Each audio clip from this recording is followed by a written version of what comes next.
Assalamualaikum, salam sejahtera, Sultan Bikot. Ha? Ramai anak muda zaman sekarang yang sambung belajar dan ambil pinjaman PTPTN. Tapi, sedar tak korang, mana pinjaman ni satu tanggungjawab, bukan duit percuma yang kerajaan bagi. Tanggungjawab ni mana korang kena bayar balik lepas habis korang belajar. Kau kena fikir, kalau kata kau tak bayar, macam mana PTPTN nak keluarkan dana untuk pelajar-pelajar akan datang?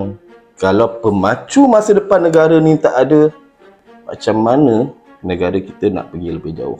Dan sekiranya korang masih lagi abaikan untuk bayar pinjaman PTPTN, benda ni akan tersangkut dekat sita seliput korang, dan bila korang nak buat pinjaman seterusnya dengan pihak bank, bank akan beritahu macam mana nak keluarkan pinjaman, sedangkan pinjaman pelajaran korang yang korang dah pakai sebelum ni korang abaikan.